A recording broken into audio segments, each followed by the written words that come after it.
دیکھیں جی، یہ فارم 45 ہیں تمام اس حلقے کے جس کا آپ نے ابھی ذکر کیا ہے۔ اس فارم 45 کے مطابق ہم 7000 کی لیڈ پر کھڑے ہوئے ہیں۔ ہمیں 1000 ووٹ کے فرق سے ہروایا گیا ہے جو رزلٹ ہمیں دی گئی ہے۔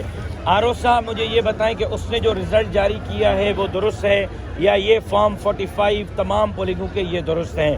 اسی طرح وہاں NA 191 پہ میر شاہزین خان بجرانی کو صرف اور صرف 2000 ووٹوں سے ہروایا گیا ہے۔ 2 پولنگ اسٹیشن پہ مجموعی طور پہ بتائیے میری گزارش کتنی سیٹوں پہ آپ میری گزارش سنیں دھاندلی پورے صوبہ سندھ میں ہوئی ہے۔ ہر حلقے پر میں دعویٰ کرتا ہوں، میرے پاس اس کے ایویڈنس ہیں، 50 ہزار اسٹیمپ کیے گئے ہیں، ٹھپے بازی کی گئی ہے۔ پچھلی مرتبہ RTS سسٹم بٹھایا گیا تھا عمران خان کو جتانے کے لیے، اس مرتبہ پورا نیٹ ورک بٹھایا گیا میاں جناب آصف علی زرداری صاحب کو جتانے کے لیے۔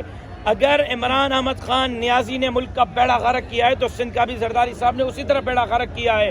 کوئی فرق نہیں ہے، پچھلی مرتبہ پورا ملک مینیج کیا گیا تھا، اس مرتبہ پورا صوبہ مینیج کیا گیا ہے۔ ہمارا مطالبہ یہ ہے کہ تمام کے تمام حلقوں پہ جہاں ہمیں ہروایا گیا ہے، جہاں JUI کے خلاف اسٹمپنگ کی گئی ہے، اتحادیوں کے خلاف اثر نو ریپول ہو۔ کہاں تھی آرمی کل؟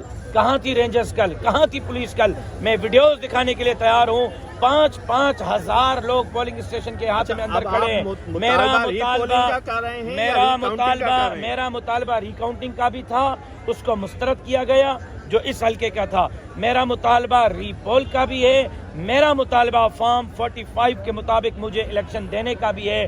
NA 191 پہ بھی فارم 45 کے مطابق الیکشن میں جیتا ہوں، PS 22 پہ بھی فارم 45 کے مطابق الیکشن میں جیتا ہوں۔ باقی تمام حلقوں پر ہمارے ساتھ دھاندلی کی گئی ہے، دھاندلی کے ذریعے ہمیں ہروایا گیا ہے، اس حوالے سے ہم اپنا لاہے عمل ابھی دیں گے۔ مطالبات تسلیم نہیں ہوتے تو کیا لاہے عمل آپ کا ہوگا؟ ابھی آپ سنیں گے، ہم نے مشورہ کر لیا ہے، بہت سخت رد عمل دیں گے، وہی کریں گے جو عمران خان کے ساتھ کیا تھا۔